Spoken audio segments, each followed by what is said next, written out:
Ew, Pat! Ano ba nangyayari sa'yo? Ba't ganyan lang itsura mo? Bakit, babe? Anong problema? Anong problema? Tingnan mo nga yung sarili mo. Parang nababakbak na yung balat mo tapos parang nangingitim na. Parang kang nilitsyon na hindi natapos. Tapos ang payat-payat mo na rin. Nasaan ang abs mo? Ang muscles mo? Tapos, ano yan? Hindi ka ba naghihilamos?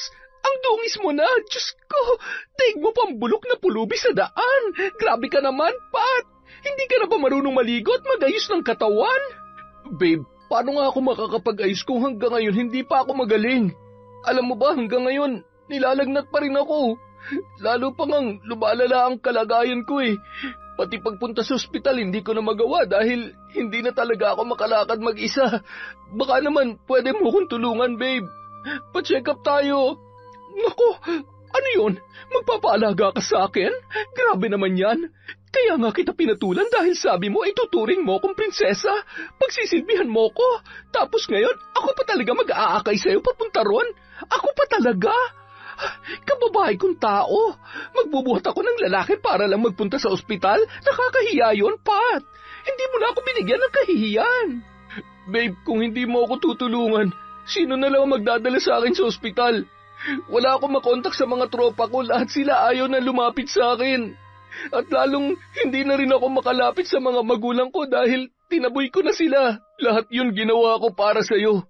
Ikaw, wala ka man lang bang gagawin para sa akin, babe? Huwag mo na nga ako matawag-tawag na babe. Break na tayo, Patrick. Sorry pero aalis na ako. Salamat na lang sa mga pangako mo. Teka, sandali lang, babe. Bumalik ka rito. Babe! Taon 2005, Cebu. Pasado 6:00 na ng gabi nang lumabas si Mara mula sa trabaho. Bagong sahod siya ngayong araw. Sa una, masaya pa siya habang inaamoy ang malulutong na pera. Pero nang simulan niyang kwentahin ang mga gastusin, unti-unting napalitan ng pagkadismaya ang kanyang muka. Diaper, gatas, bayad sa kuryente, tubig at upa, utang sa Bombay, at isama mo pa ang utang sa tindahan ni Aling Beth. Isa-isang dumaan sa isip niya ang mga bayarin. Sa dami ng kailangang bayaran, 50 pesos na lamang ang matitira sa kanya mula sa minimum na sahod niya na provincial rate pa. Ang mas masaklap pa, marami pa siyang kailangang bayaran pero ubus na ang kanyang sweldo. Ang 50 pesos na natira ay kulang pang pamasahe niya para sa susunod na mga araw. Wala siyang pagpipilian. Matapos kwentahin ang mga gastusin, agad niyang itinabi ang pambayad sa Bombay. Alam kasi niyang kinabukasan ay dadaan yun at muli siyang uutang para may pamasahe papasok ng trabaho.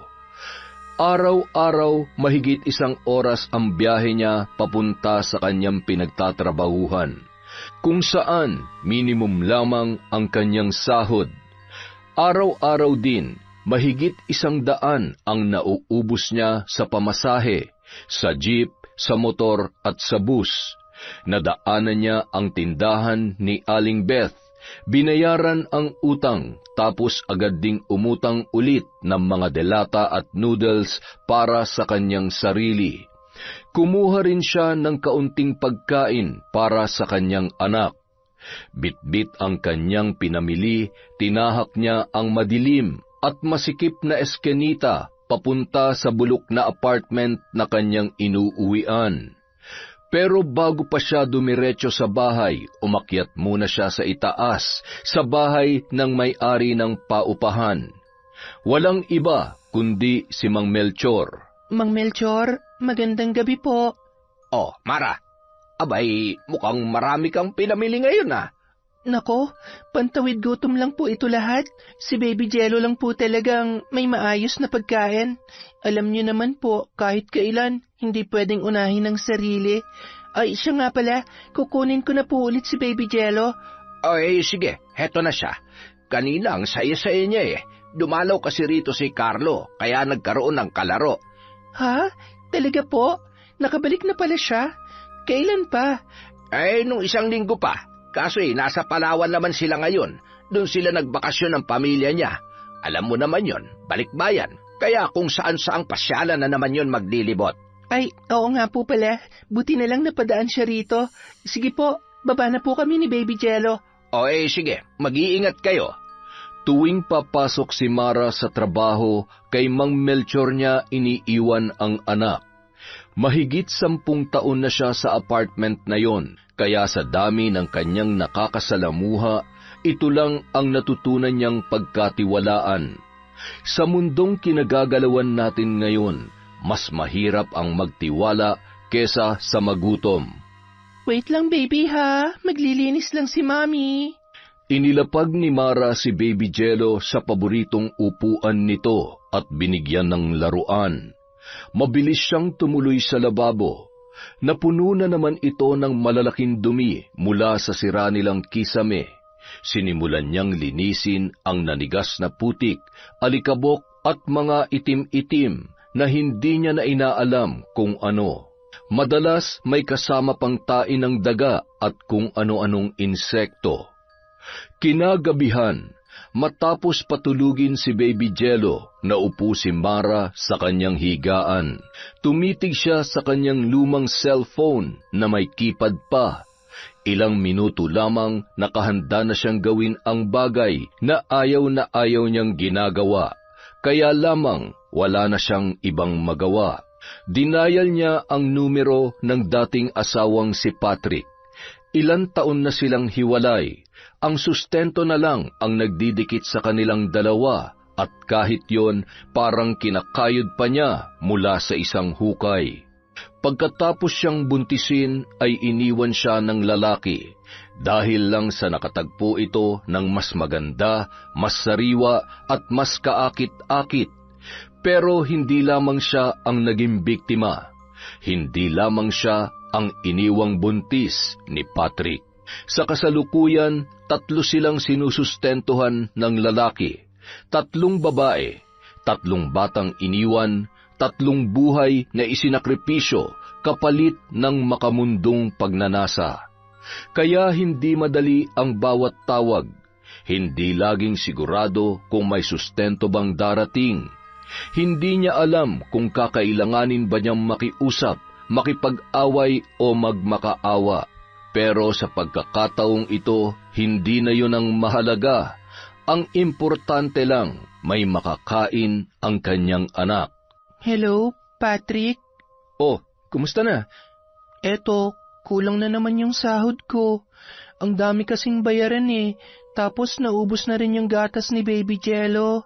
Wala na rin siyang gamit. Hindi ko na nga siya palaging napapaliguan kasi hindi na ako makabili kahit sabon.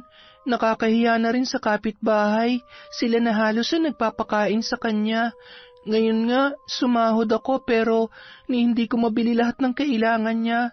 Baka naman pwede ka magpadala ulit kung may extra ka dyan.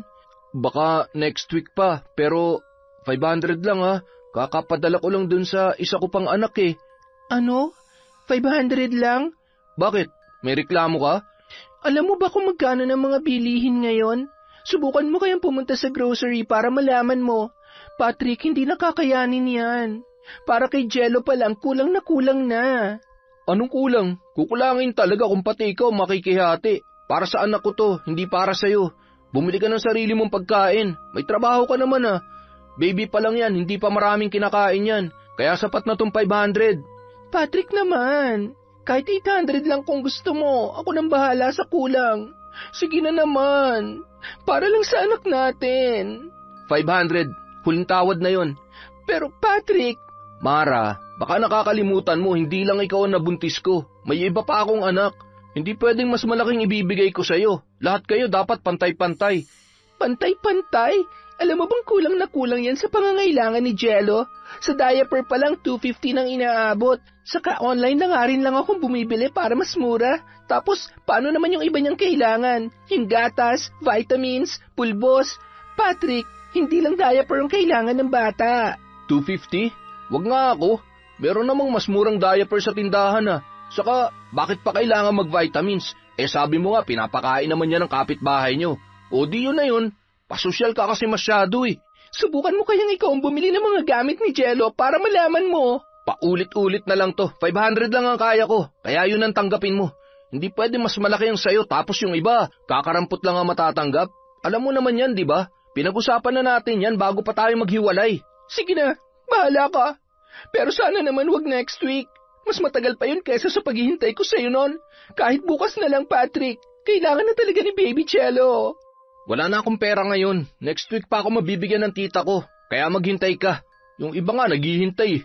Ikaw lang tong palagi nagmamadali. Tigil-tigilan mo ako, Mara. Wag ako. At bago pa siya makasagot, ibinaba na ni Patrick ang tawag. Para siyang binuhusan ng malamig na tubig. Napatulala na lamang si Mara, hawak ang kanyang cellphone. Napakapit siya ng mariin.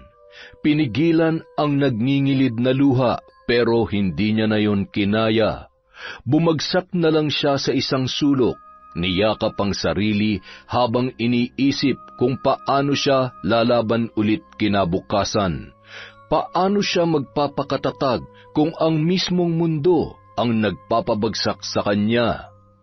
Kinabukasan, habang break time ni Mara sa trabaho, nag-vibrate ang kanyang cellphone. Nakita niya ang pangalan ng kanyang kapatid. Kabadong-kabado siya na sinagot yon. Hello, Lino? Ate, Bakit? Ano nangyari? si nanay, sinugod namin sa ospital. Ano? Bakit? Kailan pa? Kanina lang, ate. Ang hina na kasi niya. Ilang linggo na niyang sinasabi na parang lagi siyang pagod. Parang nanghihina yung katawan niya. Tapos kanina, halos hindi na siya makatayo. Kaya dinala namin siya sa ospital. Ay, Diyos ko! Anong ospital? Anong sabi ng doktor? Naka-confine siya, ate. Minomonitor pa. Hindi pa nila alam kung ano talagang sakit niya, pero... Ate, paano pag may reseta na wala kaming panggastos? Siguro naman, may pera pa kayo dyan kahit papano. Meron pa naman, pero nakahiram lang kami kahapon. Hindi ko alam kung tatagal pa to, ate. Pag may gamot na kailangang bilhin, baka kapusin na kami. Lino, gagawa ako ng paraan. Hahanap ako na mahihiraman. Baka bukas o sa makalawa pa ako makapagpadala. Pero sisiguruhin kong may papadala ako, ha? Wala na rin kasi akong pera ngayon eh. Yung sahod ko ubos na sa utang, sa bayarin, sa gatas at diaper ni Baby Jello. Pati pamasahe ko inutang ko na lang. Pero gagawa ako ng paraan, ha? Ate, salamat ha. Pasensya na. Ang bigat na naman ng sitwasyon natin. Huwag mong isipin yon. Si nanay mo nang intindihin natin. Gusto mo ba siya makausap, ate? Kising na ba siya? Hindi pa eh. Kagabi, halos hindi siya makatulog. Buti nga ngayon, mahimbing ang tulog niya eh. Sige, huwag mo na muna siyang gisingin. Basta alagaan niyo siya, ha? Tatawagan kita agad kapag nakahiram na ako. Sige, ate. Maraming salamat, ha? Napabuntong hininga si Mara matapos ibaba ang tawag. Parang lalong bumigat ang kanyang pakiramdam. Kulang na nga ang kanyang kita para sa sarili niyang anak. Ngayon may isa pa siyang kailangang alalayan. Pero hindi niya pwedeng pabayaan ang kanyang ina. Kahit anong mangyari, gagawa siya ng paraan. Wilfred, busy ka ba? Hindi naman, Mara. Bakit? Pwede ba kitang makausap sandali? Sige. Sandali lang, ha? Ano yun? Pasensya na sa abala, ha? Ikaw lang kasing malalapitan ko rito, eh. Sinugod kasi sa ospital ang nanay ko. Ang problema, ubos na yung sinahod ko kahapon dahil sa dami ng bayarin. Kailangan ko sana ng pera para may padala sa kanila. Panggastos nila sa ospital, tapos pambili na rin ng mga gamot na inireseta ng doktor. Manghihiram sana ulit ako kung meron ka pang extra dyan. Tamang-tama. Kababayad lang sa akin ng kliyente ko kanina. Sige. Magkano bang kailangan mo? Siguro kahit Mga 10,000. Sa private hospital kasi na-confine ang nanay ko eh. Siguradong medyo malaki ang gastos nila ron. Sige, okay lang. Ibibigay ko mamaya bago tayo umuwi. Salamat talaga. Pasensya ka na. Kinabukasan, holiday kaya walang pasok si Mara. Dahil sa pangangailangan, nagdesisyon siyang puntahan ang kaibigang si Efren. Hoy, Mara, buti napadaan ka. Ano atin? Hindi na ako magpapaligoy-ligoy pa, Efren. May malaki akong problema. Ano naman yan? Sabi mo lang. Na-ospital si nanay. Kailangan namin ng pera para sa gastos sa ospital. Baka naman may tutulong ka. Si Aling Nelia? Ano raw ang nangyari? Matagal na siya nangihina pero nitong huli, halos hindi na siya makatayo. Kanina lang, lumala kaya isinugod siya sa ospital. Hanggang ngayon, hindi pa rin alam ng mga doktor kung ano talaga ang sakit niya. Ang dami pang kailangang tests, kaya lalo ako nag-aalala. Alam mo naman pag ospital, walang murang bayarin. Sigurado yan. Sige Mara, may 3,000 ako rito. Pasensya ka na ha, yan lang ang kaya ko ngayon eh. Naku, okay na yan. Sobrang laking tulong nito. Hindi mo alam kung gaano ako nagpapasalamat, Efren. Wala yun. Kung may sobra pa sana ako, dadagdagan ko pa yan eh. Alam mo, Mara, may pinagdadaanan din kami ngayon. Yung pinsan kong si Melvin, may sakit din eh. Pero hindi pangkaraniwang sakit. Ha? Bakit? Anong ibig mong sabihin? Sa tingin namin, binabarang siya. Binabarang? Sigurado ba kayo? Si Melvin kasi, alam mo naman yun, babaero. Iniwan yun na buntis niyang babae sa Sikihor. Tapos pagbalik niya rito, bigla na lang nang hina, hindi na makatayo. May mga sugat sa katawan, tapos tuwing gabi, may lumalabas na mga insekto mula sa sugat niya. Hindi makapagsalita, panay lang ang iyak at daing. Dinala namin kung saan-saan ospital pero walang makapagpaliwanag sa sakit niya eh. Paano kayo nakakasigurong barang nga yun? Bago siya tuloy ang hindi makapagsalita, inamin niya sa amin, yung babaeng nabuntis niya mula sa pamilya ng mga mambabarang. Hindi niya yung sineryoso, kaya ngayon, nagdurusa siya. At ang mas malala pa, hindi niya maalala ang pangalan ng babae. Hindi namin alam kung paano lalapitan ang pamilya nila para humingi ng tawad. Diyos ko, nasaan siya ngayon? Nandun sa taas, sa kwarto. Gusto mo ba makita? Sige nga. Sumunod si Mara kay Efren papaakyat. Pagbukas ng pinto, napatras siya sa kanyang nakita. Halos hindi na mukhang tao ang itsura ni Melvin. Ang balat niya ay tila natutuklap at mula sa mga sugat ay may maliliit na butas na naglalabas ng malapot na nana. Umaalingasaw ang amoy ng nabubulok na laman. Masangsang at nanunuot sa ilong. Sa gilid ng kama, may mga bangaw na nagkukumpulan.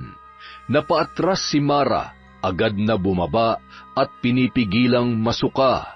Diyos ko, Efren, grabe naman yon. Anong iniisip niyong gawin ngayon? May ipinatawag kaming albularyo. Bukas pa siya darating.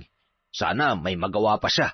Dahil kung hindi, ewan ko na lang kung anong mangyayari kay Melvin. Hindi ko na siya matitigan ng matagal eh. Parang hindi na siya tao, Mara. Dasal lang, Efren. Wala pang kasamaan ng nanalo sa kabutihan. Ay, sana nga. Ito na pala yung hinihiram mo. Pasensya na ulit, ha? Maraming salamat, ha. Kapag medyo nakabawi ako, ikaw ang una kong babayaran. Huwag mong intindihin yun. Walang anuman. Sana gumaling din si Aling Nelia. Ay, nako. Di bali nang walang pera basta wala na magkakasakit sa pamilya. Ang hirap, Efren. Kinabukasan, pagkatapos ipadala ni Mara sa money remittance ang pera, agad niyang tinawagan ang kapatid.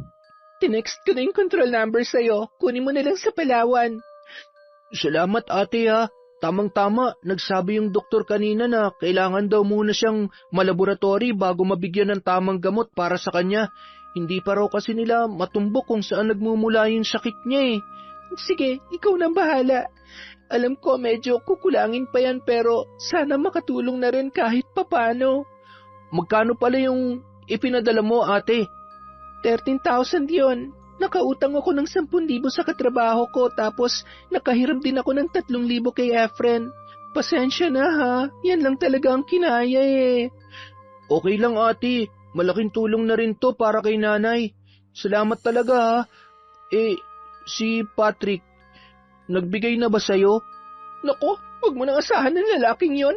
Makahanap lang talaga ako ng maganda-gandang trabaho. Hindi na ako lalapit sa kanya kahit kailan. Sige ate, papasok na ulit ako sa ospital. Titingnan ko na si nanay. Sige. Mamayang gabi baka tumawag ulit ako. Pakausap ako sa kanya. Salamat ate ha.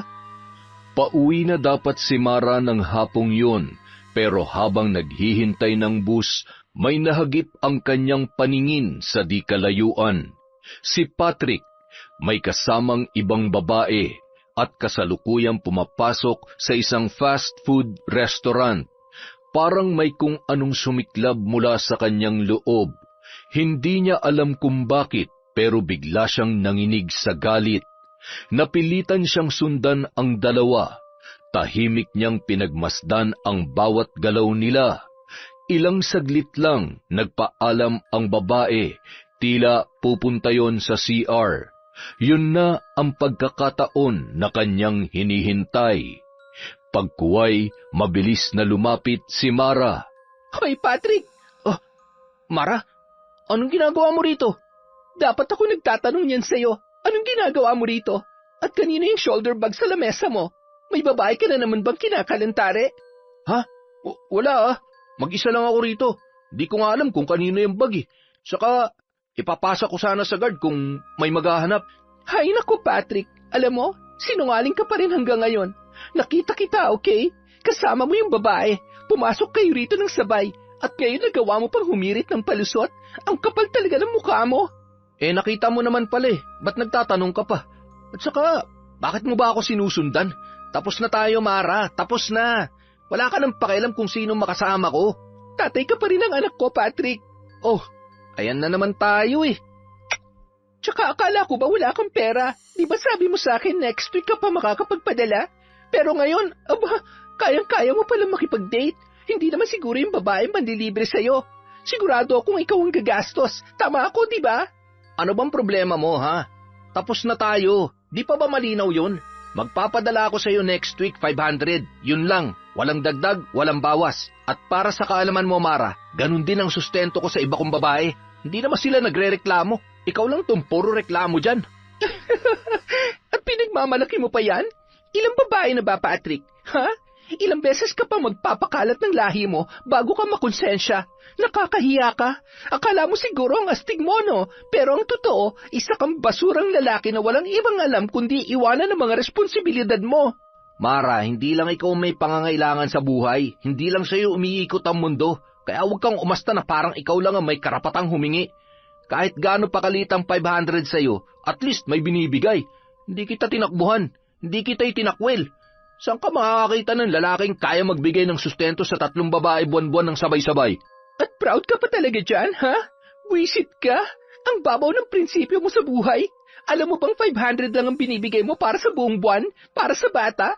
Alam mo ba kung magkano ang gatas, ang diaper, ang pagkain? Hindi mo iniisip kung paano siya mabubuhay sa limos mong yan? Wala akong ibang maibibigay, okay? Kung ayaw mo, di wag. Wala akong pake kung saan mo kukunin ang panggastos mo. Huwag kang mag-inarte rito, Mara. At huwag na huwag mong gamitin ang bata para perahan ako. Hindi kita pineperahan, kago. Anak mo yon. Hindi lang yung laruan na iiwan mo lang kung kailan mo gusto. May responsibilidad ka, alam mo, Mara. Kung wala ka rin lang matinong sasabihin, umalis ka na lang. Huwag mo ako ipahiya sa kasama ko rito. At kung hindi ka aalis, wala kang makukuha sa akin kahit 5 duling. Mamili ka. Walang hiya ka. Ang kapal talaga ng mukha mo. Alam mo, tandaan mo to. May araw din ng karma sa'yo. Di wow. Sige, hintayin ko yan. Ngayon, pwede ka na bang umalis? Kung ayaw mo mawala ng sustento. Hindi na nakasagot pa si Mara. Nanginginig ang buo niyang katawan. Hindi sa takot, kundi sa pinaghalong galit at sakit. Pinilit niyang pigilan ang kanyang pagluha, pero paglabas niya ng restaurant, hindi na niya napigilan ang pagbagsak noon. Sa gilid ng kalsada sa harap ng paradahan ng bus, pinunasan niya ang kanyang pisngi gamit ang punit na panyo. Ngunit alam niyang wala yung silbi dahil ang sugat na iniwan ni Patrick hindi basta-basta mabubura. Pag-uwi niya ng gabing yon, kausap niya si Mang Melchor sa kanyang bahay. Dumalaw ito sa kanila nang malamang sinugod sa ospital ang kanyang ina. Totoo yan. Hindi kasi talaga makakapagbigay ng gamot ang doktor hanggat hindi natutumbok ang sakit ng nanay mo. Kaya kailangan talaga ang mga lab test na yan. Kaya nga po lalo nga akong namumroblema ngayon kasi lahat ng mga nahiram kong pera para lang sa pansamantala nilang panggastos. Ang inaalala ko pa, paano kung matumbok na nila ang sakit ni nanay? Paano kung hindi pala basta-basta na sakit yon at mangangailangan ng malaki-laking gamutan? Hindi ko na po talaga alam kung saan ako kukuha ng pera. Yung sinasahod ko bilang clerk, sobrang liit lang. Madalas nga kulang pa yon para sa anak ko, pero syempre hindi ko rin pwedeng pabayaan ng nanay ko. Grabe talaga tong problema namin. Nagkasabay-sabay pa. Sinabi mo pa. Alam mo, kung wala lang din kaming problema ngayon ng asawa ko makakapagbigay din sana ako sa inyo ng malaki. Kaya lang, itong 5,000 lang muna ang kaya kong ibigay. Medyo humihina na kasi yung pwesto namin sa palengke. Tapos, marami na rin sa mga umuupang nag-aalisan. Kaya pati kami namumroblema na rin ngayon sa pera. Naku, malaking tulong na po ito sa amin, Mang Melchor. Maraming salamat po talaga. Ano nang balak mong gawin ngayon? Siguro po susubukan ko maghanap ng ibang trabaho. Mag-a-apply ako sa bayan kapag day off ko. Susubukan ko rin pumasok sa mga call center. Siguradong mas malaki ang sasahurin ko doon. Tama ka naman dyan. Kaso, iba-iba ang oras sa call center. Yung anak ko nga, 6 na buwan lang ang tinagal doon. At ngayon ay nagtsatsaga na lang sa pagiging dishwasher sa isang restaurant. Wala rin naman po akong magagawa kundi ang magtyaga. Kung hindi ko gagawin to, lalo akong walang maibibigay sa nanay ko. Bahala na po. Sana lang talaga malagpasan na namin to. Magdasal ka lang lagi, Iha. Kaya nyo yan. Salamat po, Mang Melchor. Kinabukasan, magkasama ulit sina Wilfred at Mara sa break time. Kumakain habang nag-uusap. Grabe naman yung ex mo. Ang galing lang sa kama pero sablay sa responsibilidad. Hindi man lang kaya magpakatatay. Ano bang mabibili ng 500 pesos sa panahon ngayon? Akala niya nasa 80s pa tayo. Kung makikita ko lang yon, sapak talaga aabutin sa akin nun. Sinabi mo pa, ang mas masakit, nahuli ko pa silang dalawa ng bago niyang babae kahapon. Kumakain sa restaurant. Maliit na halaga na nga lang ang hinihingi ko, pero mas inuna pa niyang gastusin yung babae kaysa sa anak niya. Hindi ko na alam kung may natitira pa ba siyang konsensya. Alam mo, buti pa ipabarang mo yung hayop na yun, para maturuan ng leksyon. Madalas yung mga nagkakasakit ng malala, biglang bumabait May kakilala akong mambabarang. Kung gusto mo, ilalapit kita. Ano ka ba? Ayokong umabot sa ganyan. Ang gusto ko lang ngayon, makahanap na mas malaking sahod, lalo na't kailangan ng nanay ko. So, ibig sabihin, alis ka na rito? Depende kung may tatanggap agad sa akin, pero hindi rin naman ganun kalayo yung ina-applyan ko, kaya pwede pa rin naman tayo magkita ni na Suzy. Sige. Good luck sa paghahanap mo ng trabaho, ha? Sana makahanap ka agad. At yung utang mo, bayaran mo na lang pag maluwag ka na. Unahin mo muna yung ibang mas malaki ang halaga. Ako makakapaghintay naman ako kahit kailan. Salamat talaga, Wilfred, ha? Ang swerte ng girlfriend mo sa'yo. Sana hindi kayo matulad sa amin ni Patrick. Wag lang talaga kami magtagpo ng gagong yun, kundi uuwi yun na may black eye. Makalipas ang ilang araw, bumalik si Mara sa trabaho. Nakita siya ni Wilfred na tulala habang kumakain. Kaya nilapitan siya nito. Mara, kumusta ang pag-apply mo? Mukhang wala. Bakit? May in-applyan akong accounting officer, sakto sa course ko. Pero sa initial interview pa lang, mukhang hindi na ako pasado. Paano mo naman nasabi? Tinanong ako ng HR kung anong ginagawa ko outside of work. Sinabi ko yung totoo. Single mom ako, may inaalaga ang bata. Tapos nung tanungin kung ano pang motivation ko, ang sagot ko, may sakit ang nanay ko kaya kailangan ko magdoble kayod. Tapos bigla na lang niya akong tinanong, paano ka nakakasigurong magtatagal ka sa company namin kung single mom ka at may nanay pang may sakit? Kesyo yung dati raw nilang empleyadong katulad kong sitwasyon, hindi nagtagal. Palaging absent dahil sa anak, tapos laging nagde-demand ng dagdag na sahod. Parang pinapalabas niyang hindi rin ako tatagal eh. Ang unfair naman nun. Kaya nga, kaya mukhang magtatagal pa ako dito. Wala akong choice. Bakit kasi hindi mo na lang tanggapin yung sinasabi ko? Yung kakilala naming matandang mambabarang, pero hindi lang siya basta mambabarang. Mayaman din yun. Alam mo ba, nagpapautang siya ng walang interes. Wala ring deadline sa bayad. Tapos, parang nangangailangan yata siya ng maid ngayon. Maid? Wilfred naman. Alam mo namang may anak akong inaalagaan. Hindi ako pwedeng stay in. Ay nako, bakit hindi mo muna siya puntahan? Wala namang mawawala kung susubukan mo. Sobrang bait nun, promise. Baka pwede mo pang pakiusapan na work from home. O baka may iba siyang trabaho na maibigay sa'yo. Bahala na. Baka sa next day off ko na siya pupuntahan. Sige, itetext ko sa'yo ang address niya. Doña Valmora ang pangalan niya. Mabait yun, sigurado ako. Makalipas ang ilang linggo, lumabas na ang resulta ng lab tests ng nanay ni Mara. May nakita raw na bara sa puso nito, kaya inirekomenda ng doktor ang maraming gamot. Ngunit kung hindi raw makuha sa gamutan, kinakailangan itong operahan sa puso. Lalo tuloy na problema si Mara. Hindi lang 200,000 ang kakailanganin niya. Milyon ang pinag-uusapan. Saan siya kukuha ng ganoong kalaking halaga? Ilang araw siyang halos hindi makatulog dahil sa kakaisip. Sa huli, napagpasyahan niyang sundin ang mungkahi ni Wilfred, ang lumapit kay Doña Valmora. Wala na siyang ibang mapagkukunan. Ang tanging hiling niya ay maging maayos ang magiging resulta ng pagpunta niya roon. Kinuha niya ang kanyang cellphone at muling tiningnan ang address na binigay ni Wilfred. Dahil wala siyang pasok nung araw na yon, nagpasya siyang puntahan ang matanda. Nang makita niya si Doña Valmora ng personal, bahagya siyang nagulat. Sa mga litratong ipinakita ni Wilfred, mukhang masungit yon. Ngunit ngayon, habang nakaupo siya sa malambot na sofa at kinakausap ng matanda, napagtanto niyang hindi naman pala ito nakakatakot tulad ng kanyang inaakala.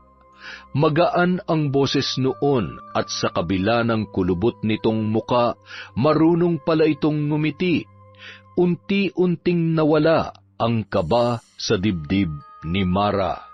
Pasensya ka na't hindi pa kami nakakapaglinis, kaya medyo magulo pa ang paligid. Naku, hindi na po kailangan yon, madam. Maraming salamat po. Ano nga palang may paglilingkod ko sa'yo, Iha? Yun nga po. Nirekomenda po kayo sa akin ng kaibigan ko, si Wilfred.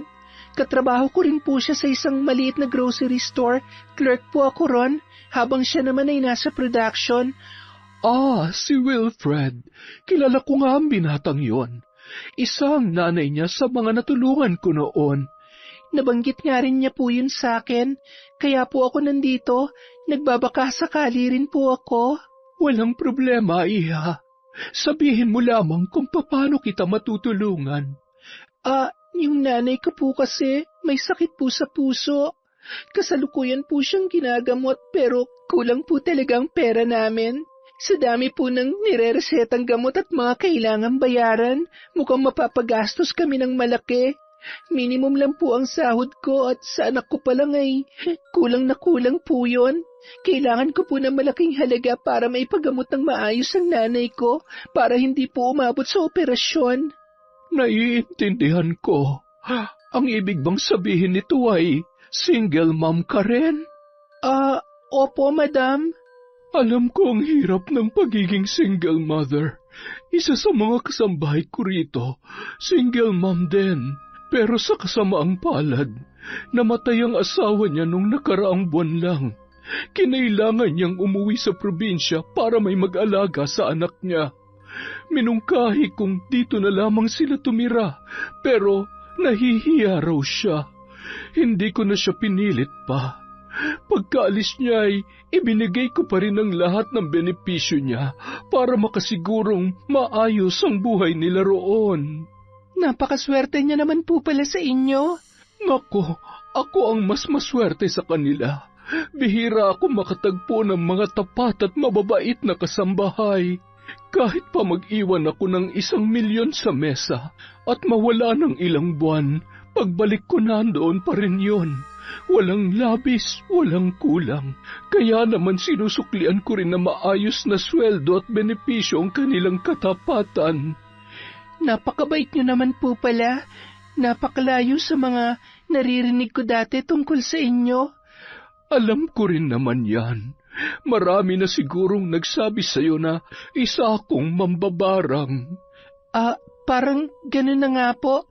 Pasensya na po kayo, madam. Alam mo, Iha, hindi ako basta-basta nambabarang. Ginagawa ko lang yun sa mga taong may matinding kasalanan sa akin at sa pamilya ko. Hindi ko pinaparusahan ang sino mang ang kasalanan ay kaya pang patawarin.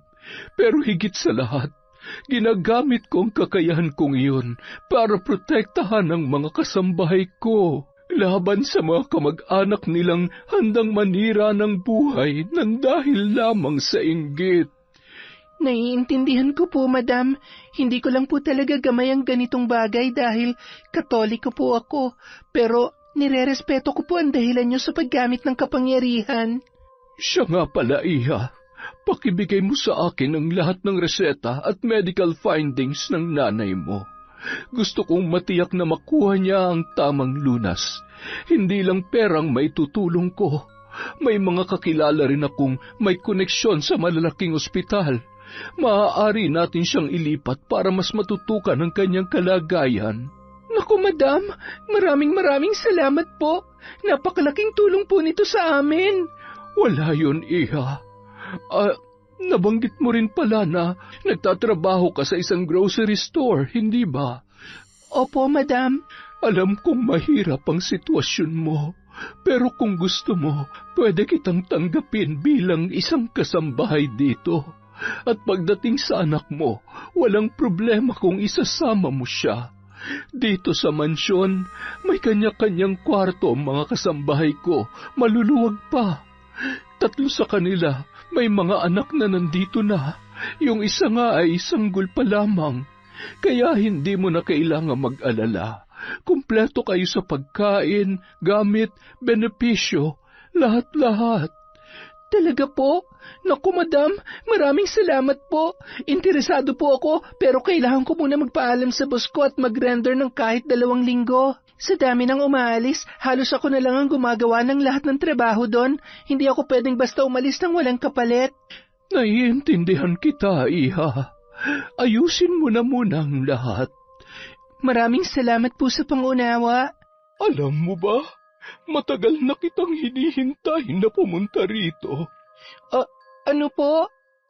Matagal ka nang ikinukwento sa akin ni Wilfred. Kahit nung wala pang sakit ang nanay mo, madalas niyang banggitin na may best friend siya sa trabaho. Mabait, maganda at responsable. Lagi kang nasa kwento niya, pati mga masasayang tagpo ninyo. Nasabi niya rin sa akin ang tungkol sa asawa mo. Tama ba ko? Opo.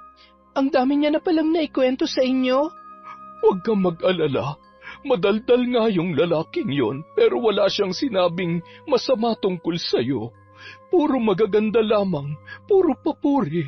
Kaya nga matagal ko nang gustong makilala ka, para matulungan ka sa problema mo, lalo na tungkol sa iyong asawa. Maraming salamat po talaga, madam. Pero kung may kinalaman po ito sa pagpaparusa sa kanya gamit ang barang, pasensya na po, pero hindi ko po yata kaya. Ayoko masangkot sa ganyang bagay. Tapat po ako sa pananampalataya ko.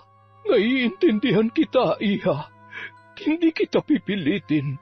Pero minsan, kailangan mong bawasan ng sobrang kabaitan. Minsan, yan ang nagiging ugat ng pinakamasakit na pangyayari sa ating buhay. Ano po? Alam mo ba, pareho tayo ng pinagdaanan. Iniwan din ako ng asawa ko matapos niya akong mabuntis. Ang masakit, namatay ang anak ko pagkapanganak ko pa lamang. Samantalang siya, nakita ko may sarili ng pamilya. Masaya. Noong una gusto ko siyang barangin. Gusto kong pahirapan siya hanggang sa mamatay. Pero naisip ko, hindi sapat ang paghihiganti. Mas matamis ang tagumpay. Kaya imbis na siraan siya, pinili kong buuin ang sarili ko. Nagsikap ako hanggang sa narating ko ang lahat ng meron ako ngayon. Ito na ang pinakamalutong na sampal sa kanya. Ilang beses siyang bumalik pero hindi ko na siya tinanggap. Ngunit kahit ganoon, hindi ko pa rin siya makalimutan. Sa kabila ng lahat ng galit ko, may mga gabing bumabalik sa isip ko yung masasayang ala-ala namin. Dahil siya ang una at huling lalaking minahal ko. Ikaw ba?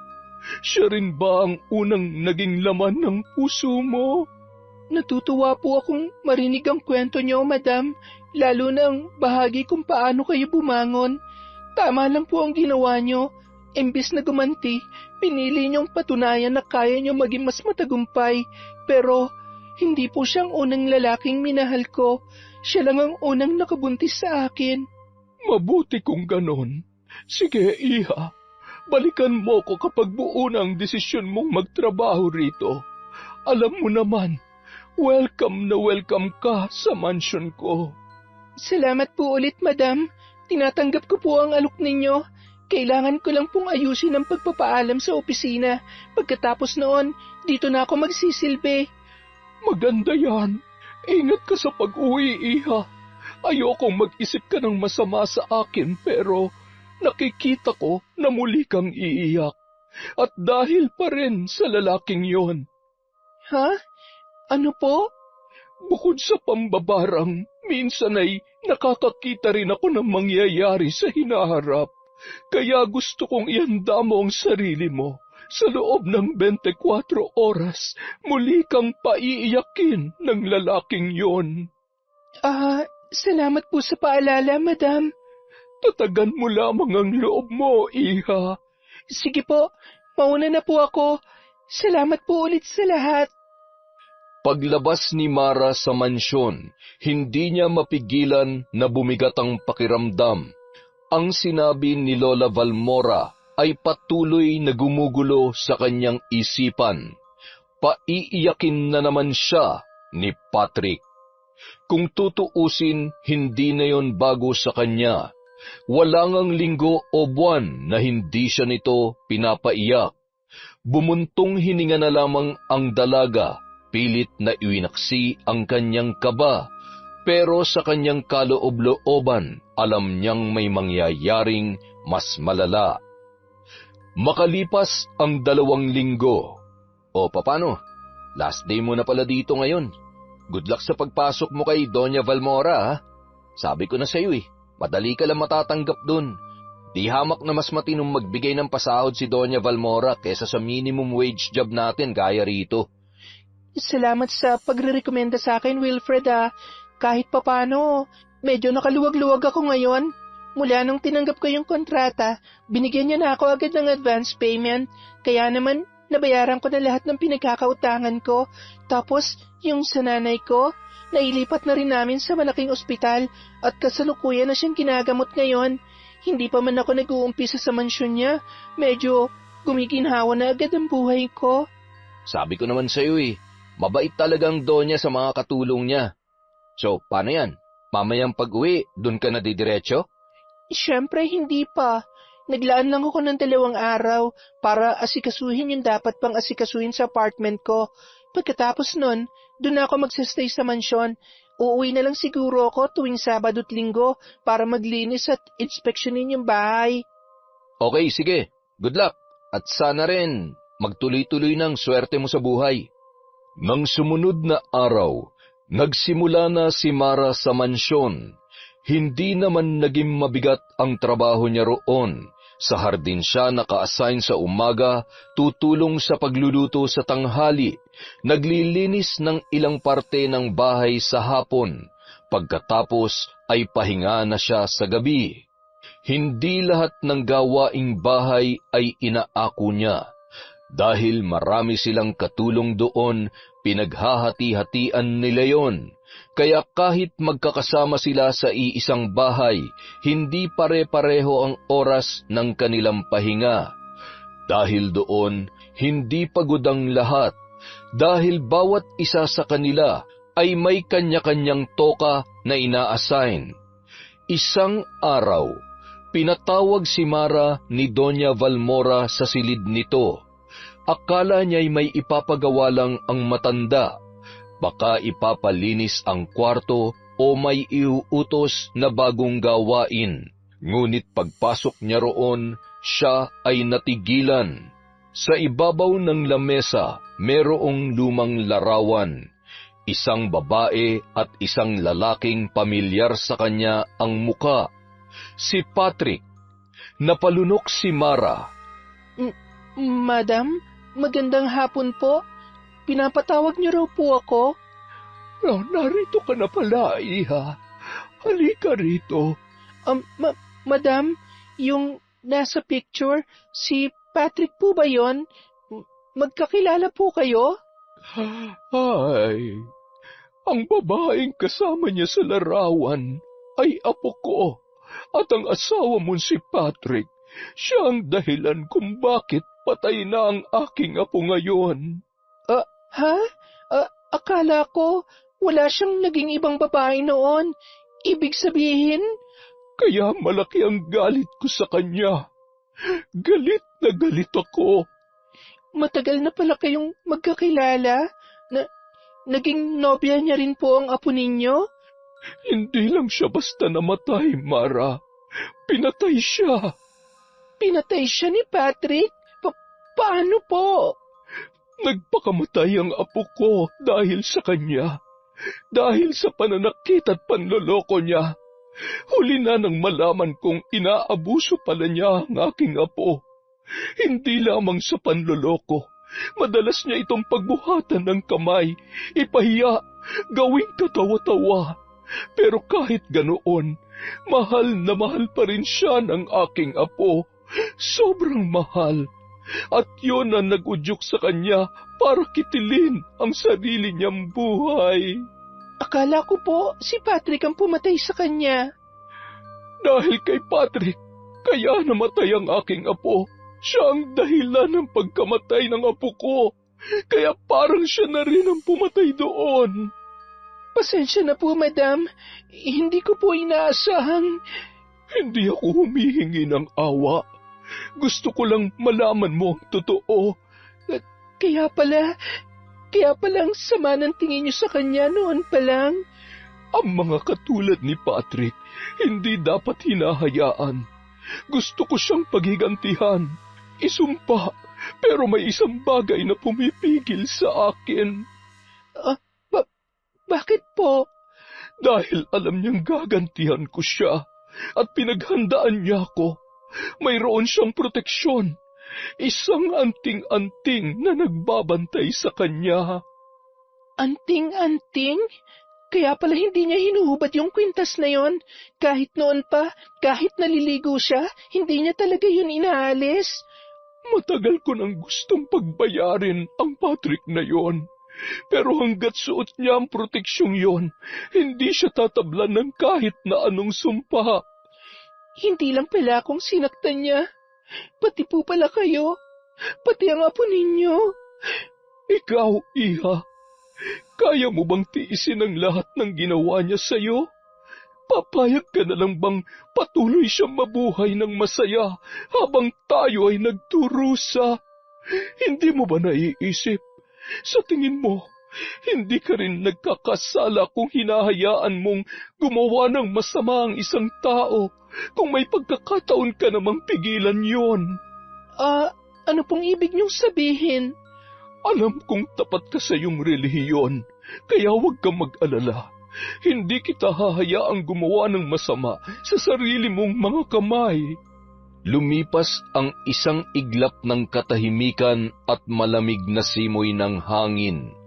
Bago bumigkas muli ang matanda, At nang marinig ni Mara ang sinabi nito, unti-unting nanlaki ang kanyang mga mata, para siyang natuyuan ng dugo.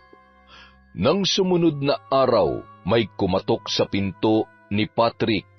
Napakunot noo yun, wala naman siyang inaasahang bisita.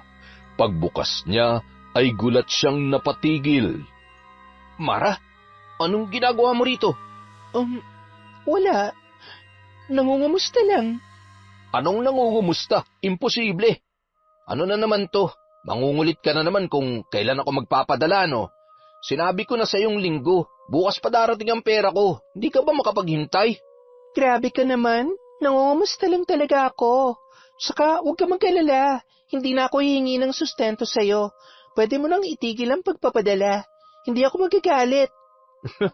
We, ikaw pa. Sa lahat ng naging babae ko, ikaw ang pinakareklamador. Kaya nga hindi na kita pinagtsatsagaan eh. Seryoso ako, Patrick. Hindi na ako galit. At wala na rin akong balak makihati sa mga sinusustentuhan mo. Teka, anong trip mo ngayon?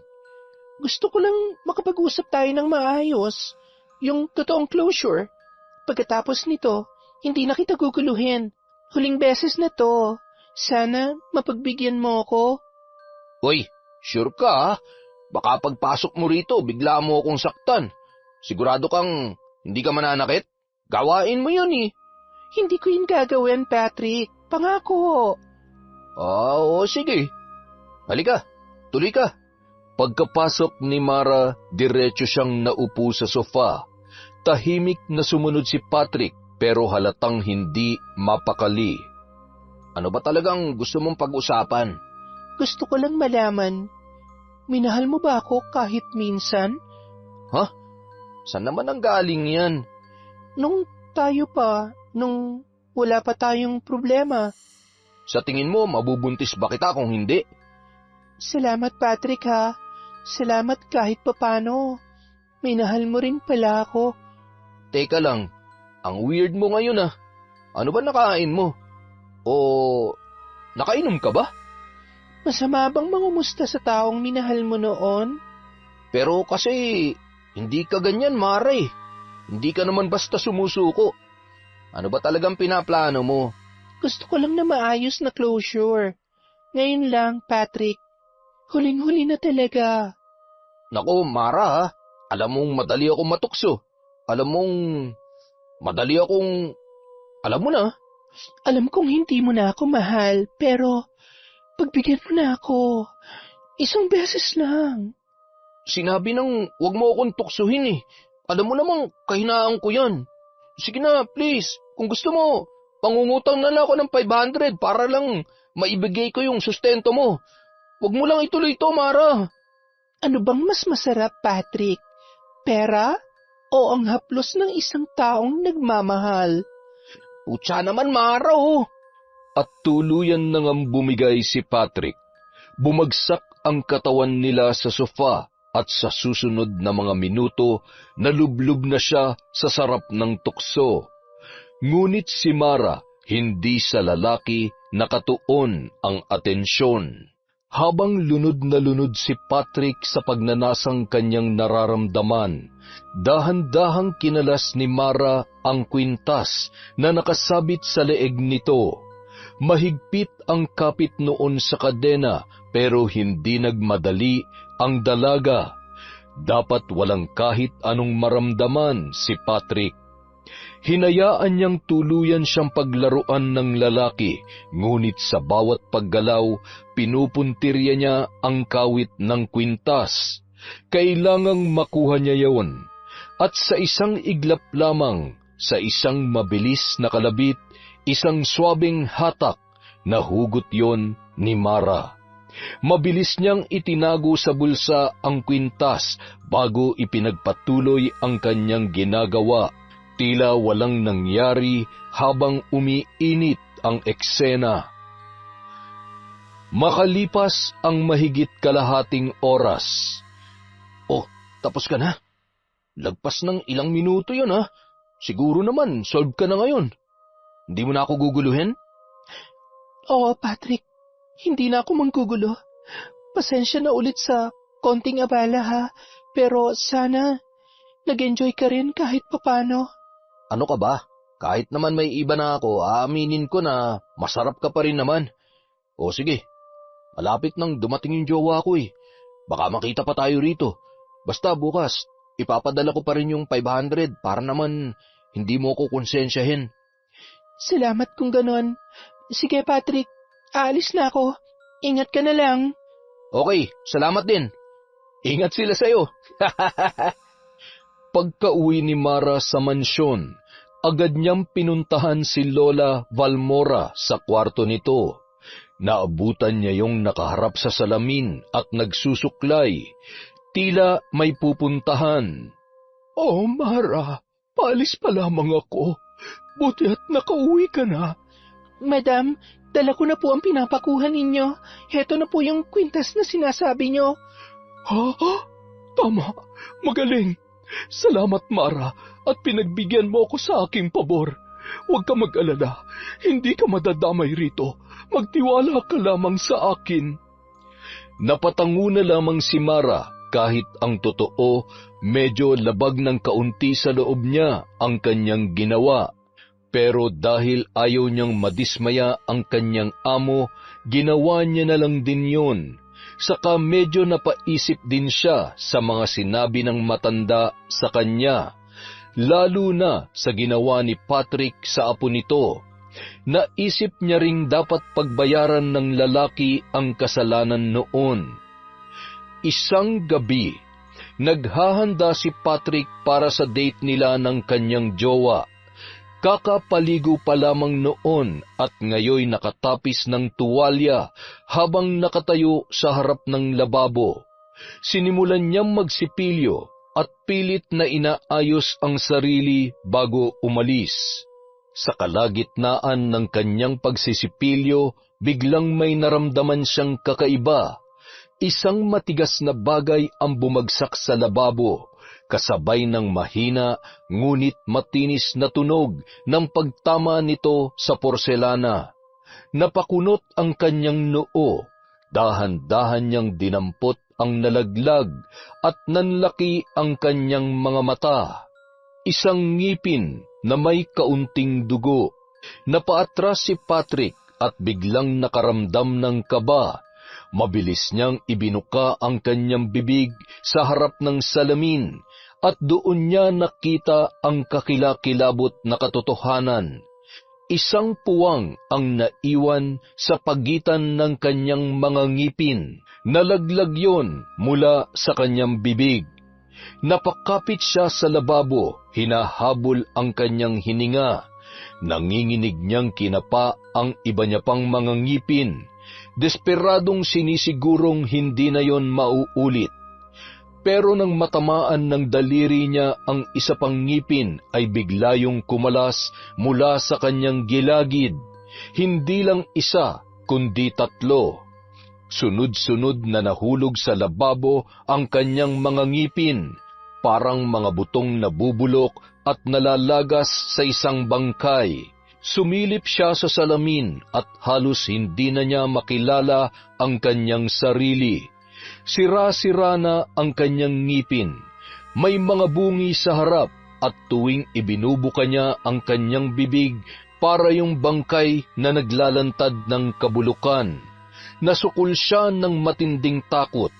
Nanginginig niyang kinuha ang kanyang cellphone at agad na nagsabi sa kanyang girlfriend na hindi siya matutuloy sa gabing yon dahil bigla siyang nagkasakit. Hindi niya kayang sabihin ang totoo. Hindi niya kayang makita siya ng sinuman sa ganoong sitwasyon. Noong gabing yon, hindi nakatulog ang lalaki. Nanginginig siyang nakatulala sa salamin. Pinagmamasdan ng sarili niyang nagiging isang bagay na hindi niya maipaliwanag. Isang araw, dumalaw ang babae sa bahay ni Patrick. Halatang may tampuyon sa muka habang nakatayo sa may pintuan. Ay nako, nagtatampo na ako sa iyo, ha? Bakit bigla ka nalang umatras? Akala ko ba mahal mo ako? Mahal naman talaga kita eh. Kaya lang, bigla akong nagkasakit. Kahit kapain mo pa. Oo nga, no? Parang ang taas ng lagnat mo. Sabi ko sa'yo, baby, may sakit talaga ako. Hindi ako nagdadahilan. Pero sabi mo kasi kagabi nagbibihis ka na. Kaya natural lang na umasa ako. Hindi mo ba agad naramdaman yan nung nagbibihis ka pa lang? Hindi nga eh. Habang nagsisipilyo ako, may nangyari. Tapos, ilang minuto lang, bigla na akong nilagnat. Kaya hindi ko kinayang lumabas. Bakit? Ano ba nangyari kagabi? Eto, Hala, ano yan? Ba't ganyan ang ngipin mo? Paano nangyari yan?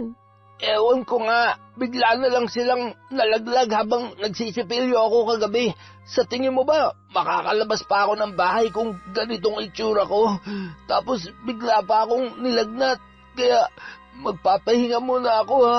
Cancel muna natin lahat ng lakad natin. Hindi ko talaga kaya. Sobrang sama ng pakiramdam ko. Hindi ko alam kung bakit. Bakit hindi ka magpatingin sa doktor? Siguro bukas. So, sa makalawa, kapag kaya ko nang bumangon, gusto mo, samahan mo ko? Nako, ano naman ang gagawin ko? Akayin ka papunta ron? Nako, makakasira sa imahe ko yan bilang magandang dilag. Dapat nga akong inaakay at inilalakad mo. Hay, sige, magpagaling ka na lang muna dyan. Tawagan mo na lang ako kapag okay ka na, ha? Ay, sige, babe. Salamat na lang, ha? Nang mga sumunod na araw, hindi pa rin bumuti ang lagay ni Patrick. Mataas pa rin ang kanyang lagnat at ngayon may panibagong pagbabago sa kanyang katawan. Naninilaw na ang kanyang balat. Halos ayaw niya nang bumangon. Ramdam na ramdam niya ang panghihina sa kanyang bawat paggalaw. Pero napilitan siyang tumayo nang tawagin siya ng kalikasan. Pilit na kinaladkad ang sarili patungo sa banyo. Mabigat ang kanyang bawat hakbang.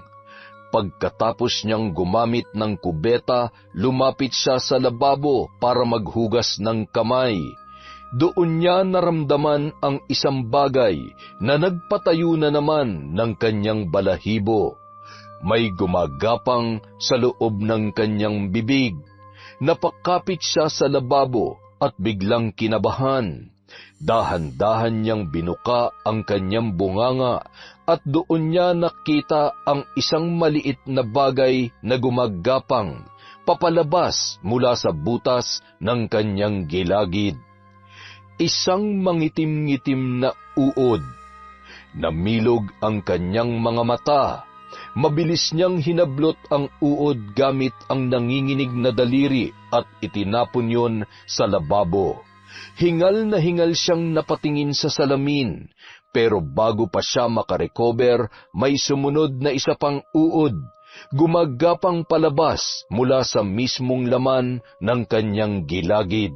May sumunod pang isa at isa pa, hanggang sa 5 na ang nakuha niya mula sa loob ng kanyang bibig. Nangangatog siyang napaatras, pilit pinipigil ang suka na nagpupumilit lumabas mula sa kanyang lalamunan. Pakiramdam niya parang may kung anong bagay na nabubulok sa loob ng kanyang katawan. Unti-unting kinakain ng mga nilalang na hindi niya maipaliwanag. Ayaw niya nang lumingon sa salamin. Ayaw niya nang makita ang sarili niya sa ganoong anyo. Dahan-dahan siyang nagbalik sa kwarto at muling humiga. Pilit na pinapakiramdaman ang kanyang sarili. Wala na siyang nararamdamang gumagapang ulit sa loob ng kanyang bibig, pero hindi yun nagpapakalma sa kanya. Alam niyang hindi na ito normal. Napaisip siya kung ano ba talaga ang nangyayari sa kanya. Nang sumunod na pagdalaw ng kanyang girlfriend, nagulat ito sa kanyang kalagayan. Nandidiri na rin yon sa kanya. Ew! Pat, ano ba nangyayari sa'yo? Ba't ganyan ang itsura mo? Bakit, babe? Ano ba ang problema? Anong problema? Tingnan mo nga yung sarili mo. Parang nagbabakbak na yung balat mo tapos parang nangingitim. Para kang nilitsyon na hindi natapos. Tapos ang payat-payat mo na rin. Nasaan ang abs mo? Ang muscles mo? Tapos ano yan? Hindi ka na ba naghihilamos? Sobrang dungis mo na. Ay, Diyos ko. Daig mo pang bulok na pulubi sa daan. Grabe ka naman, Pat. Hindi ka na ba marunong maligo at mag-ayos ng katawan? Babe, paano nga ako makakapag-ayos kung hanggang ngayon hindi pa ako magaling? Alam mo bang hanggang ngayon nilalagnat pa rin ako. Lalo pang ang lumalala ang kalagayan ko eh. Pati pagpunta sa ospital hindi ko na magawa dahil hindi na talaga ako makalakad mag-isa. Baka naman pwede mo akong tulungan, babe. Pa-check up tayo. Nako, ano yon? Magpapaalaga ka ba sa akin? Grabe naman yan. Kaya nga kita pinatulan dahil sabi mo, ituturing mo akong prinsesa. Pagsisilbihan mo ako. Tapos ngayon, ako pa talaga mag-aangakay sa'yo papunta ron? Ako pa talaga?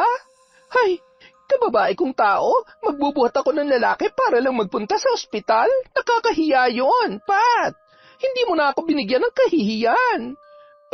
Babe, kung hindi mo ako tutulungan, sino na lang ang magdadala sa akin doon? Wala na akong makontak sa mga tropa ko. Lahat sila ayaw na lumapit sa akin. At lalong hindi na rin ako makakalapit sa mga magulang ko dahil tinaboy ko na sila. Naglayas ako sa amin para lang sa'yo, para makasama kita. Tapos pati asawa ko, iniwan ko rin para lamang sa'yo kahit may anak kami. Lahat yun ginawa ko para sa'yo. Eh ikaw, wala ka man lang bang gagawin para sa akin? Hala, kung makapag-demand naman to. Hoy, tatanungin mo ba talaga ako ng ganyan?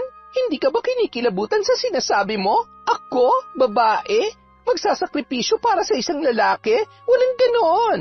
Dapat nga kayong mga lalaki ang laging nagbibigay at nagsisilbi sa amin eh. Kung hindi mo rin pala ako mapagsisilbihan, ano pang silbi mo sa akin? Anong ibig mong sabihin? Babe, iiwan mo na ako. Huwag mo na nga ako matawag-tawag na babe. Break na tayo, Patrick. Ayoko magkaroon ng jowang alagain. Masisira pang skin ko pag hinawakan ko yung balat mo. Sorry pero alis na ako. Salamat na lang sa mga pangako mo. Babe, teka lang. Bakit ka sumusuko agad? Akala ko ba tayo na habang buhay? Nangako ka rin sa akin. Nangako ka. Huwag kang umalis. Babe, bumalik ka rito. Ngunit mula noon, hindi na nagpakita pa sa kanya ang babae. Kahit isa sa mga tropa niya, sa mga kakilala, pati sa mga kapitbahay, wala man lamang dumalaw kay Patrick. Patuloy nang nangingitim at tila naaagnas ang kanyang balat. Ang mga gilagid naman niya ay pinamamahayan na ng mga uod. Habang ang mga sugat nilalabasan na ng mga insekto, nagsimula na rin siyang mangamoy, parang isang bulok na hayop na sumasalot sa paligid. Hindi nagtagal, kumalat na rin sa iba pa niyang kakilala ang nangyari sa kanya. Ang bilis pumutok ng balita. Umabot sa puntong pati ang ibang babaeng sinusustentuhan niya ng 500 ay kumalas na rin sa kanya. Sila na mismo ang lumayo kay Patrick. Mas pipiliin pa raw nila ngayon na magutom ang kanilang mga anak kesa mahawahan ng salot na sakit ni Patrick. Awang-awa ang lalaki sa kanyang sarili. Mayroon pa kaya siyang malalapitan para maresolba ang kanyang problema? Isang gabi, tapos na si Mara sa lahat ng gawain sa mansyon.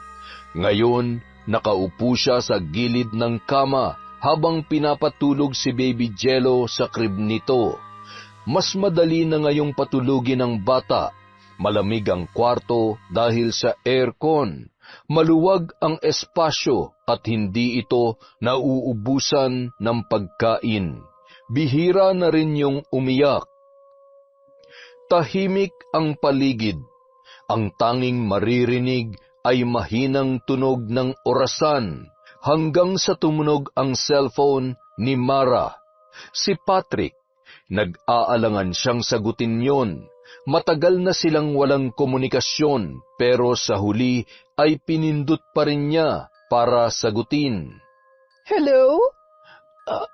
Mara, Patrick, bakit ka napatawag? Mara, pwede ka bang dumaan sa bahay kahit saglit lang? Ano? Bakit? Ano nangyayari sa'yo? Please, Mara, kahit sandali lang. Alam kong may closure na tayo, pero sana pagbigyan mo ako kahit ngayon lang. Bukas na lang siguro. Gabi na kasi eh. Wala na magbabantay kay Baby Jello. Sige, bukas na lang. Salamat, Mara. Pagkababa niya ng tawag, nanatili siyang nakatitig sa screen ng cellphone. Mayroong bumabagabag sa kanya. Hindi normal ang boses ni Patrick. May kung anong nagbago doon. Hanggang sa isang bagay ang biglang sumagi sa kanyang isipan. Hindi kaya sinimulan na siyang parusahan ni Lola Valmora? Kinabukasan, siniguro niyang wala ang matanda bago siya gumalaw. Palihim niyang tinungo ang kwarto nito. Sinilip ang paligid at nang makumpirmang walang tao, binuksan niya ang aparador. Eksaktong alam niya kung saan ilalapat ang kanyang kamay. May secret door sa loob ng aparador. Alam niya yon dahil minsan na yung ipinakita sa kanya ng matanda. Siya lang ang pinagkatiwalaan nito na malaman ang tungkol sa aparador. Dahan-dahan siyang pumasok. Madilim doon. Mabangong usok ng insenso ang sumalubong sa kanya. Sa loob, may isang lamesang puno ng kung ano-anong gamit pang ritual. May nakapaligid na mga kandilang pula at itim, mga dahon, halaman at kung ano-anong kakaibang kasangkapan.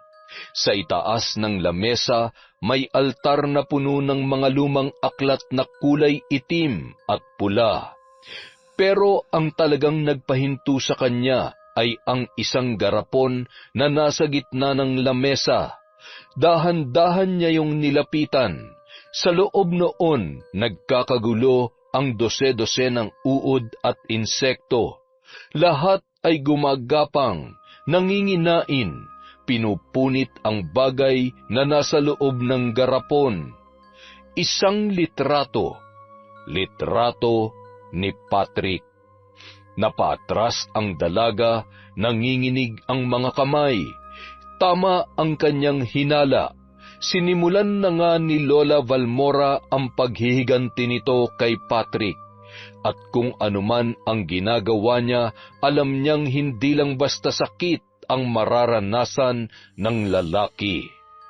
Kahit natatakot, hindi niya napigilan ang kanyang sarili. Kailangan niyang makita si Patrick. Kailangan niyang malaman kung ano na ang nangyayari doon. Pagbukas pa lamang ng pinto, umalingasaw na agad ang nabubulok na amoy. Parang may ilang taong mga basura na nakulong doon. Kaya hindi niya maiwasan na mapatakip ng ilong. At nang masilayan niya si Patrick, halos mapasigaw siya sa gulat at kilabot. Parang bangkay na ito na humihinga pa. Ang mga mata ni Patrick halos lumubog na.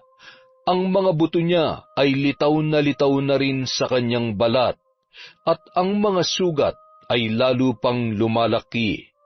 May mga uod at insekto pang gumagapang sa ilong, bibig at tainga ng lalaki.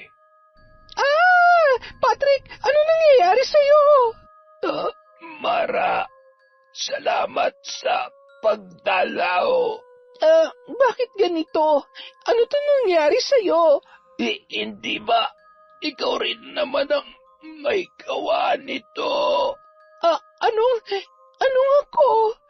Ngayon, alam ko na, kaya mo lang pala ako inakit noon para makuha mo yung kwintas na proteksyon ko. para tablan ako ng barang. Yun talaga ang totoong plano mo noon, hindi ba? Ha? Patrick!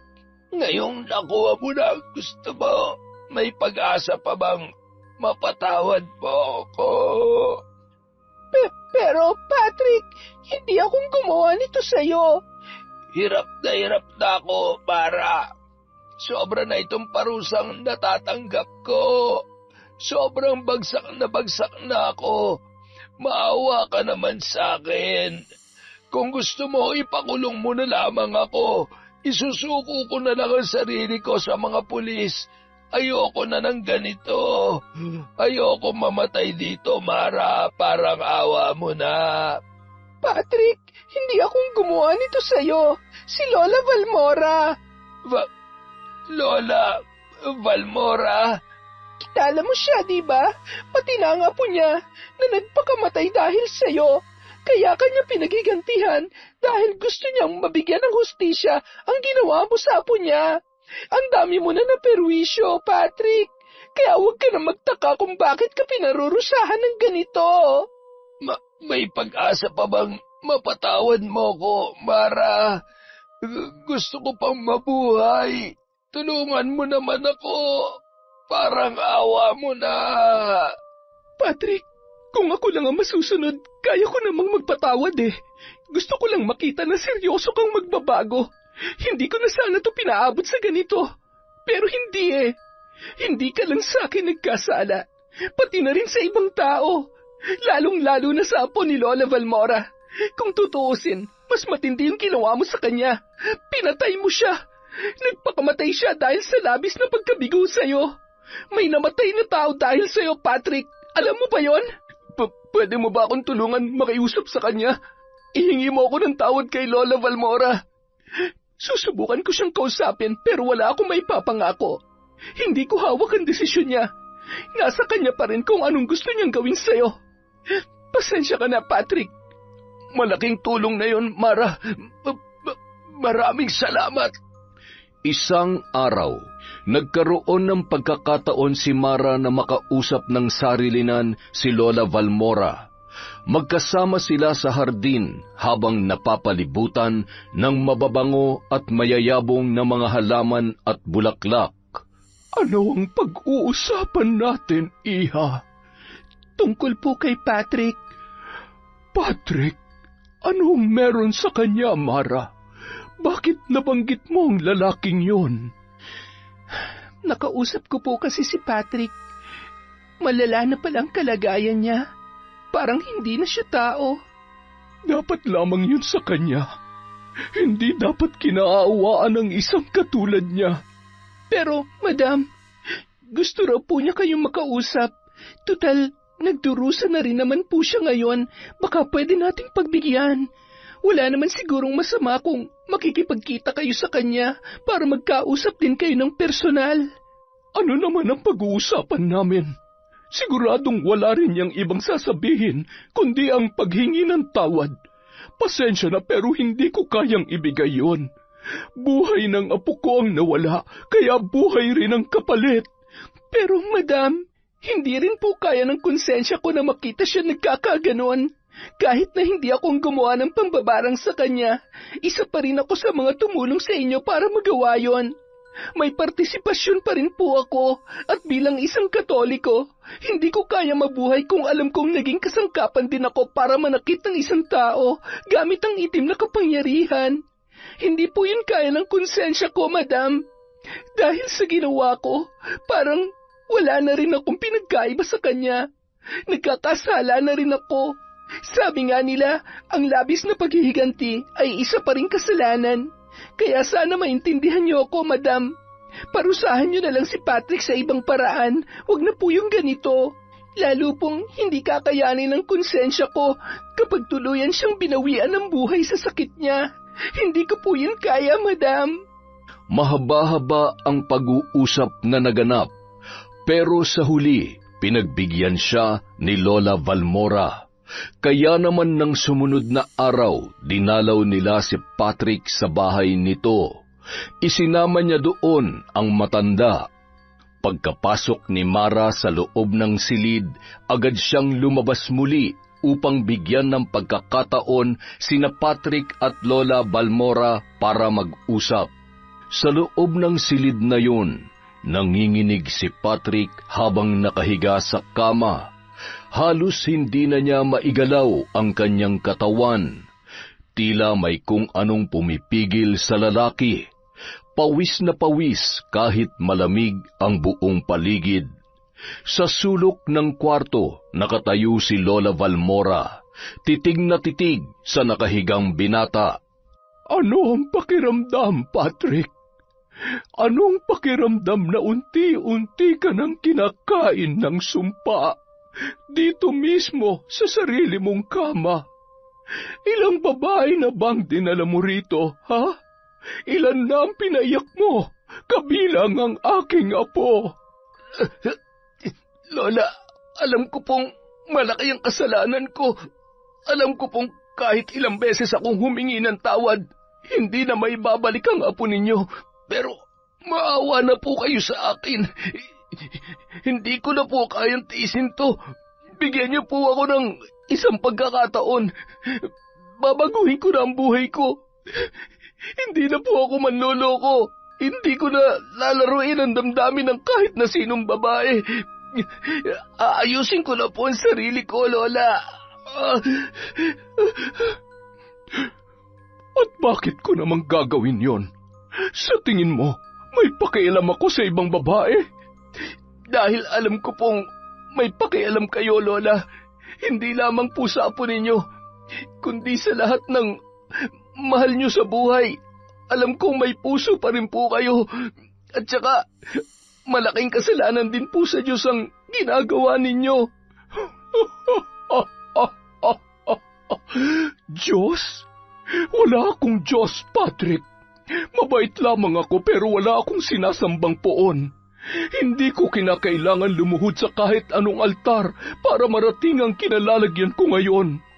Isa akong mambabarang. Ako ang gumagawa ng sarili kong kapalaran. Hindi ako natatakot sa impyerno dahil ang mga tulad mong mapanlinlang at walang hiya ang dapat matupok sa apoy. Lola, kahit hindi po kayo takot sa impyerno, paano po ang mga taong nasa paligid ninyo? Kakayanin niyo bang madamay sila sa ginagawa ninyo? Tulad na lang ni Mara. Hindi niyo naman ako mapaparusahan ng ganito kung hindi niya kayo tinulungang manakaw yung kwintas ko. Alam kong hindi niya ito ginusto pero sa bandang huli, nadungisan na rin ang mga kamay niya dahil sa paghihiganti niyo sa akin. Kaya ito po ang tanong ko, kaya ba ng konsensya niyo na madamay siya? Kakayanin niyo bang siya rin ay mahulog sa impyerno dahil sa inyo? Huwag mo nga akong pinagsasalitaan ng ganyan. Wala kang karapatan na pangaralan ako. Lola, napakabait po ni Mara. Sa lahat po ng nakilala ko, siya lang ang nakita kong pinakamabait at maunawain. Kahit kailan, hindi niya deserve ang ganitong kasalanan. Kung hindi niyo po ako kayang patawarin, sana, kahit para lang sa kanya, linisin niyo na ang sumpa sa akin. Parang awa niyo na, Lola. Nagmamakaawa po ako. At biglang nanahimik ang buong paligid. Matagal na hindi nakapagsalita si Lola Balmora. Nakayuko ito hindi dahil sa awa kay Patrick, kundi dahil sa sinabi nito tungkol kay Mara. Alam niyang relihiyoso ang dalaga. Alam niyang kahit anong gawin nito, hinding-hindi niya kayang mabuhay na may dalang kasalanan sa kanyang puso. Alam niya rin na sa kabila ng lahat, hindi ito dapat madamay sa puot na bumabalot sa kanya sa loob ng maraming taon. Napalunok ng laway ang matanda, napasandal sa dingding, at sa unang pagkakataon, ang mambabarang na hindi natatakot sa impyerno ay nakaramdam ng pag-aalinlangan sa sarili niyang ginawa. At sa puntong yon, isang mabigat na desisyon ang kanyang sinimulan. Makalipas ang isang taon. Magkano po itong leche flan? 80 lang to, boss. Ito pong ube. 100 na lang yan. Sige, pabili ng 2 sa bawat isa. Naku, maraming salamat po, boss. Balik kayo, ha? Noong araw na yon, naisipang dumalaw ni Mara kay Patrick. Naabutan niya ito sa harap ng bahay, abala sa pagtitinda ng leche flan, ube at iba pang kakanin. Lahat ay gawa mismo ng lalaki. Matapos gumaling sa sumpang ibinigay ni Lola Valmora, nagsikap si Patrick na itayong muli ang kanyang sarili. Nag-aral ito ng culinary at nagtayo ng maliit na negosyo. Ngayon, mas malaki na ang pwesto niya sa tapat ng kanyang bahay. At halata sa dami ng mamimili na malakas ang kanyang kita. Ngunit hindi na ito katulad ng dati. Ang dati niyang gwapong muka ay may malalalim ng peklat at bahagyang magaspang na ang balat. Putol na rin ang isa nitong paa. Dahil dito, wala nang ibang babae ang nagkakagusto sa kanya. Tinanggal ni Lola Valmora ang barang na sumira sa kanyang katawan, ngunit nag-iwan yon ng isang permanenteng kapansanan. Gayunpaman, hindi yon naging hadlang para kay Patrick. Kita sa kilos niya na determinado siyang baguhin ang kanyang buhay. Patrick! Oh, Mara, buti na padalaw ka. Halika, ito na pala yung order mo. Hiniwalay ko na kasi alam kong darating ka ngayon. Salamat ha. Ang laki na pala ng pwesto mo. Oo nga eh. Sa totoo lang, inaayos ko na rin yung mga permit at dokumento. Sa susunod na buwan, lilipat na ako sa mall.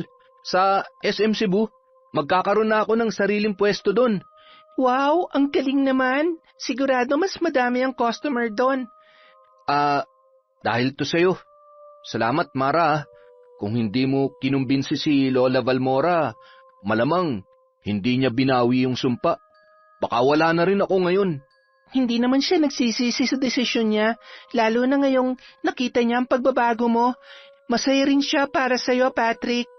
Nga pala, Mara. Heto, 10,000. Ha? Para saan to? Sustento ko kay Baby Jello. Malaki nang kinikita ko, kaya gusto kong maibalik yung suporta ko sa anak natin. Kahit wala na tayo, sana hayaan mo akong gampanan ng pagiging tatay sa kanya. Ano ka ba naman? Walang problema yon. Salamat, Patrick ha. Kahit medyo umaangat ka na sa buhay, hindi mo pa rin kinakalimutan si Jello. Huwag ka mag-alala, hindi ko siya ipagdadamot sa'yo. Kapag may oras ka, pwede kang dumalaw sa kanya. Salamat, Mara. Ngayon, wala na akong ibang gustong gawin kundi ang tama. Hayaan mong makabawi ako sa inyo, lalo na kay Baby Jello. Ituloy mo lang yan, Patrick. Malayo pang mararating mo. Pero higit sa lahat, sana huwag mong kalimutan ng Diyos. Kahit wala kang kailangan, manalangin ka pa rin sa Kanya. Magpasalamat. Siyang naging sandigan ko sa lahat ng pagsubok. Sana, bukod kay Jello, alalahanin mo rin siya. Oo naman. Ako pa ba? Nagtawanan ang dalawa. Nang mga sandaling yun, alam nilang pareho na sa kabila ng lahat ng nangyari, natagpuan na nila ang kapayapaan. Yon, maraming salamat po sa paghihintay at sa walang sawang pagsuporta sa kwentong Enteng. Pasensya na po kayo, nag-outing po si Enteng, nag-camping si Enteng nung weekend. So kaya wala po muna tayong shoutout. Pero sa susunod na upload natin, lahat ng may request ng shoutout, isa-shoutout ni Enteng. Siguro mga 335 po kayo. Again, maraming salamat po ulit mula sa kwentong Enteng.